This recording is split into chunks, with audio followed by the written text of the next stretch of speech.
What's up, guys? Welcome to Anime Casuals. I'm Lucky. I'm Johnny. And I'm Michael. And we make up Anime Casuals. So this is our first video. We're very excited. Today we're going to be talking about the organizations that have opposed a protagonist in an anime. So very broad subject for our first episode.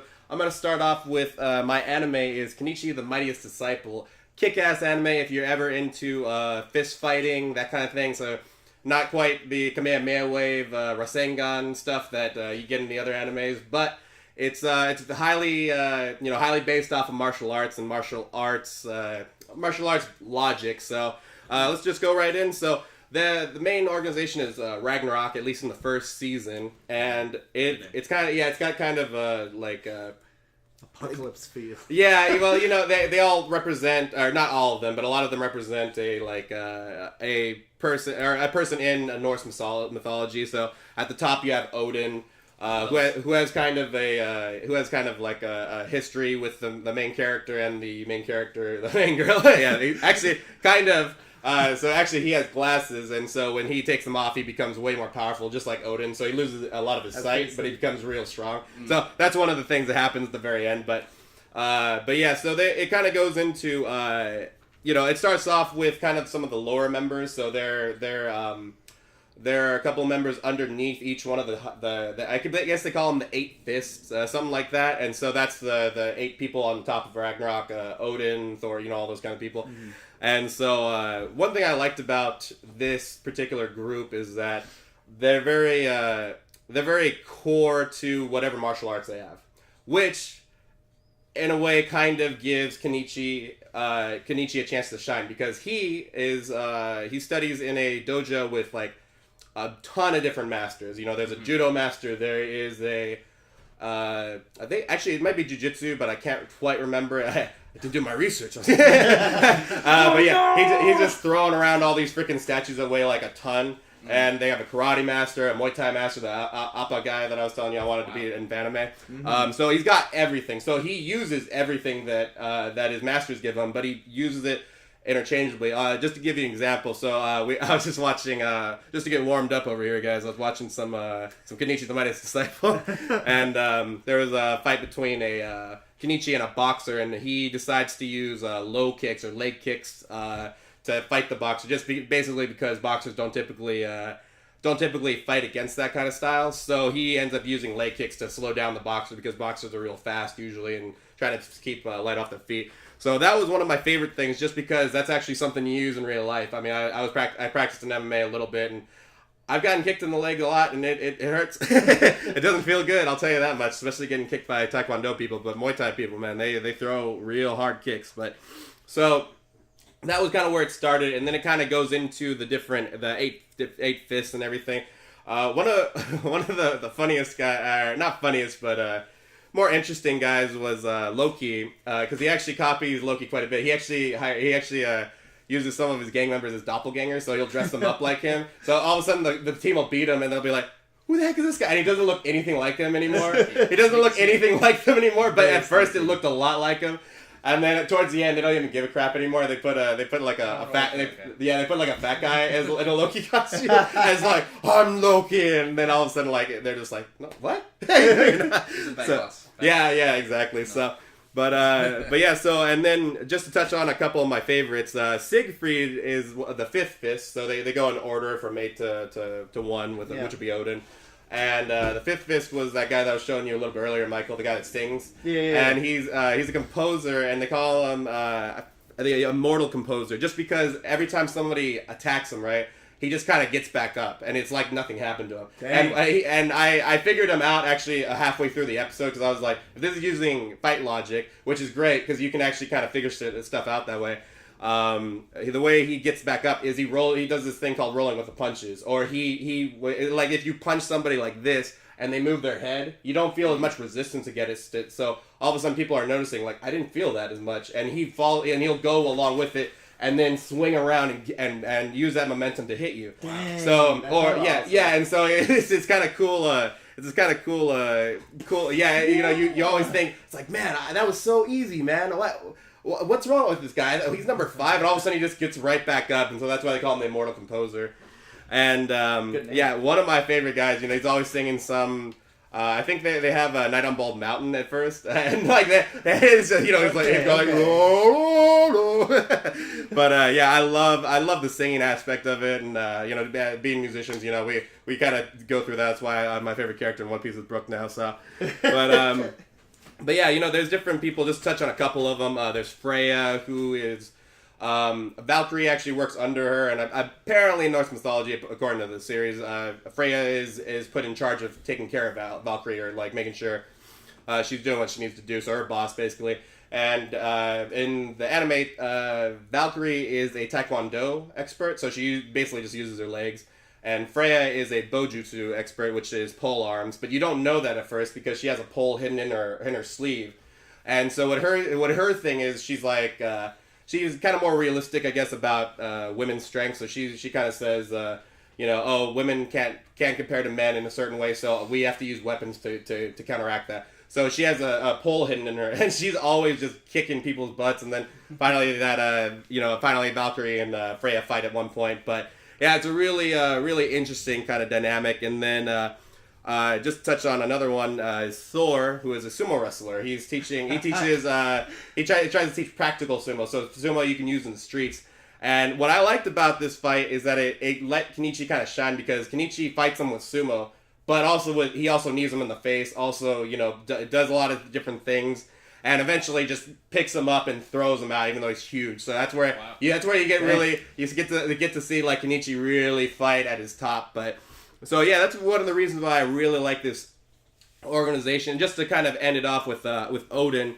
Odin kind of has this. At first, he has this fear of like impenetrability. You know, you can't get around him because he's got this sphere, which is also a very common thing in martial arts. Is to have a sphere. Is to look at everything in circles. Yeah. When I was drawing that picture one day in my notebook, and I was like, yeah, everything kind of goes in circles. That's a common thing, and so he kind of like has this sphere of influence around him that he's kind of got, and then Kenichi ends up learning it. So it's just them just fighting against each other, because Kenichi learns it from another guy who actually taught it. Kenichi goes into the woods and learns it from the bad guy. He doesn't know he's a bad guy yet, and so he learns it from him. Ends up fighting him, and it's a really great fight. I really recommend it for any of you guys watching this. If you're really into that kind of thing, But yeah, so that's kind of my that's kind of just Ragnarok in a real tight nutshell. But yeah, go ahead, John. All right. So I decided, I don't really know why it stood out to me, but I decided to go with the Red Ribbon Army.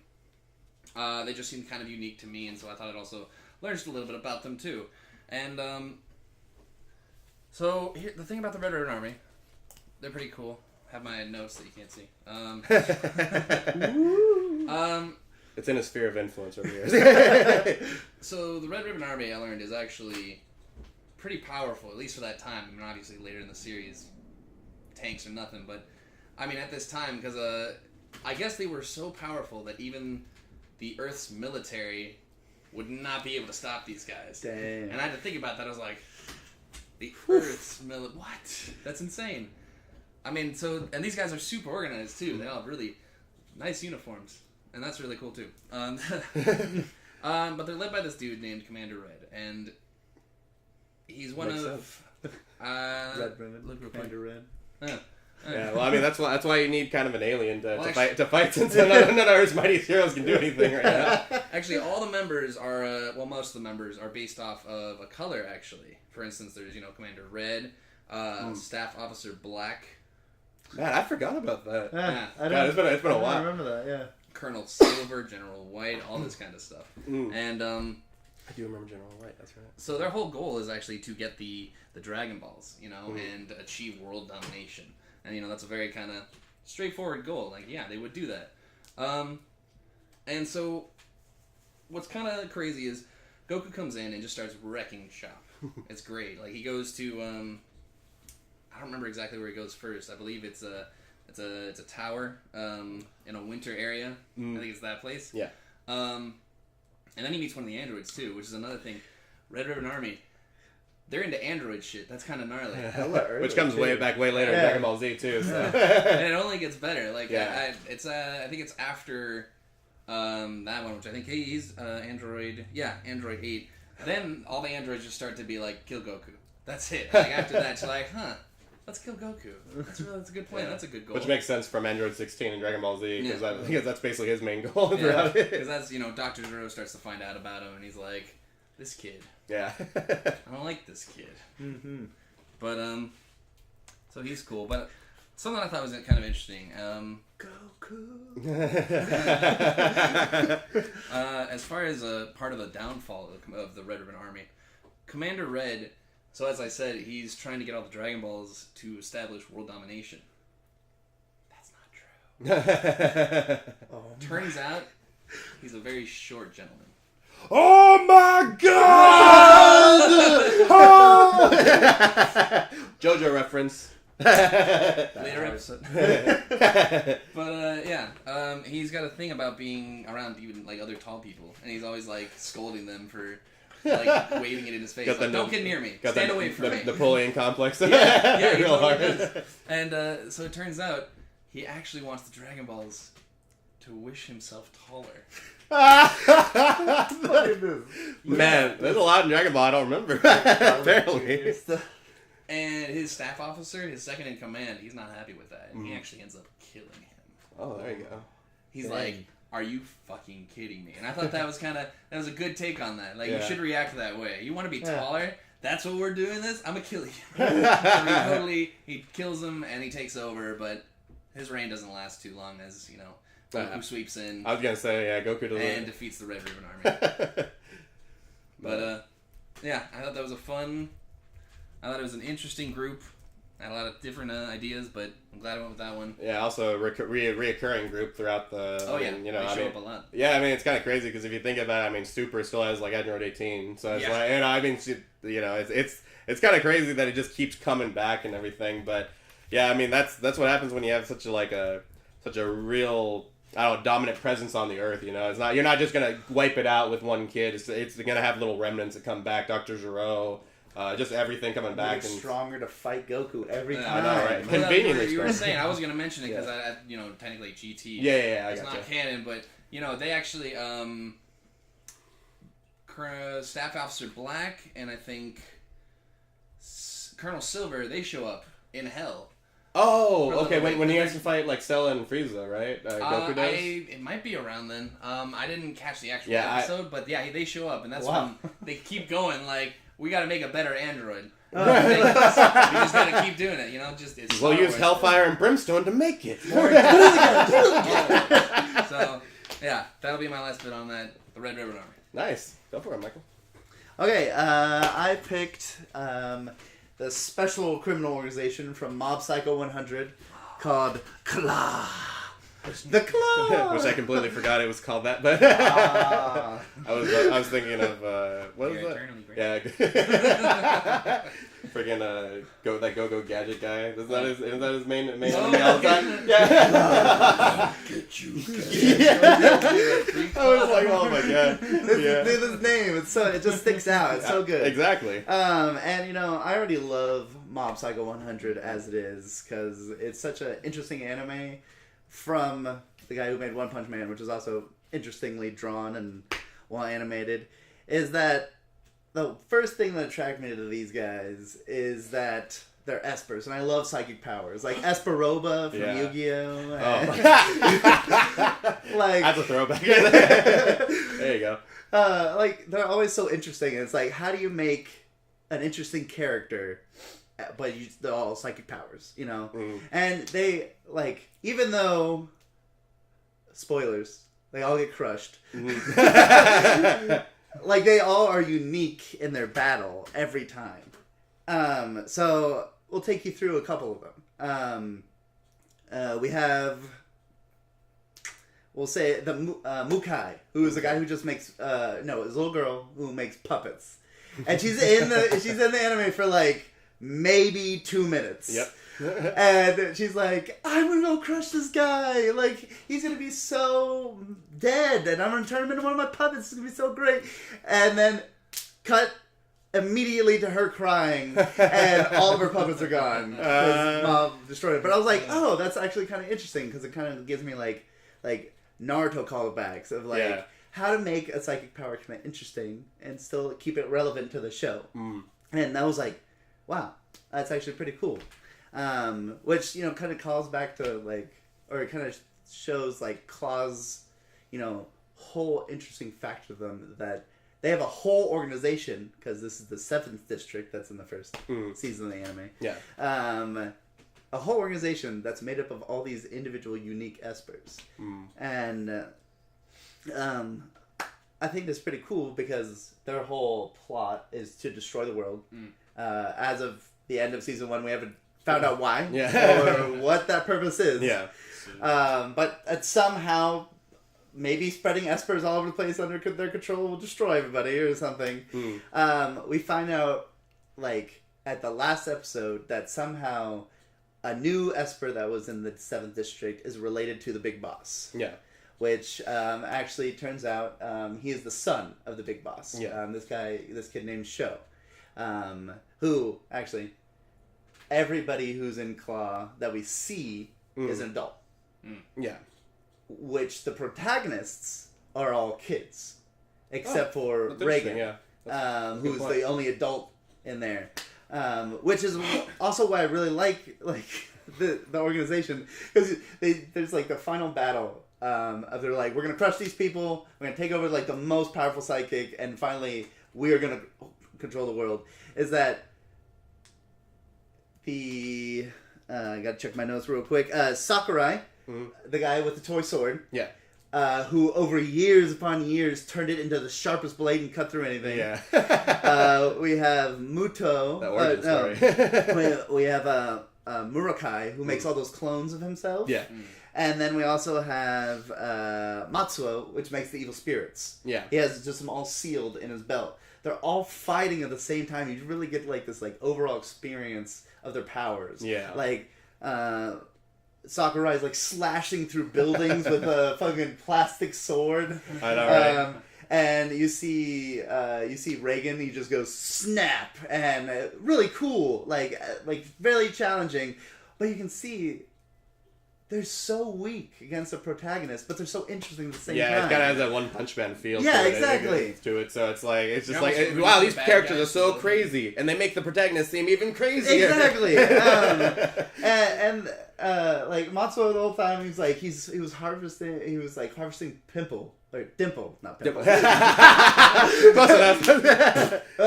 Next season, guys. And, like the whole time, he's like releasing all these crazy spears that are all fighting the protagonist, and they're all interesting in the unique way. Like they're all vastly different from each other. Very unique art.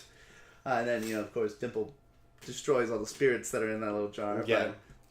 But, that's why I'm really digging and want to see where this criminals organization goes, because they all are very unique. And we talk about the main top person who we see, Ishiguro, the little one with the mask on it, the gas mask.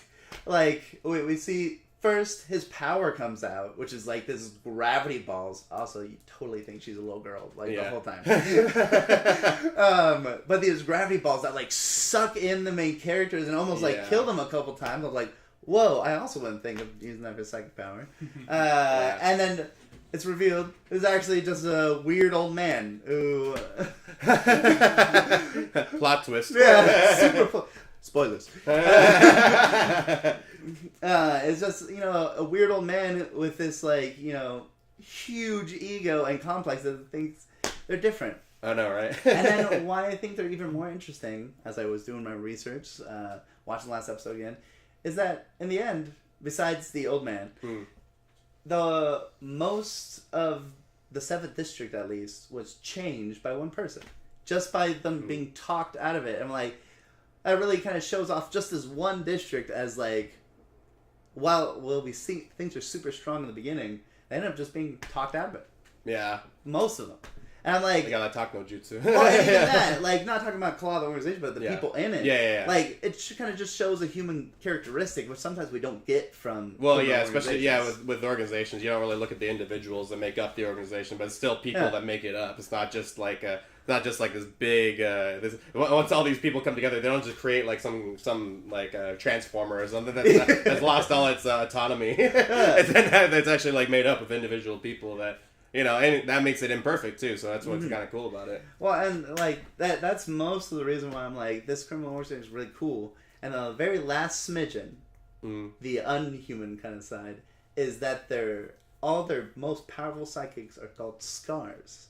Because each one of them fought the big boss himself and were scarred in the process. Ooh, okay. And what's even more brutal, this is why I'm excited about the future of seasons, is that they were scarred, and the scar means that he deems them useless. Ooh, okay. So anybody who is scarred, and that's what's interesting about Sho, his son, is that he's not scarred. Oh, okay. So, like, every person we've met from Claw so far, he's like, psh, I'll just put you in the corner of the world, you go do your own thing, because I don't care about you at all. Yeah, you're expendable. Meanwhile, his son, obviously, familiar contact, blood contact, but is important enough to him, and he crushes everybody in a whole 7th District organization. Yeah. And I'm like, okay, I'm excited to see where they're coming from. I want to see what they got. Oh, no, I am too. Yeah. And how are they going to deal with the protagonist, which is basically a one-punch man psychic? Yeah, exactly. So that about ends where I want to go. I'm really excited to see where Mob Psycho goes. Yeah, so I mean that kind of brings the video to an end. We're really excited about this channel, guys. If you guys get a chance, please subscribe to us. We'll be trying to pump these out at least weekly or bi-weekly. So yeah, welcome to Anime Casuals, and thanks for coming along for the ride.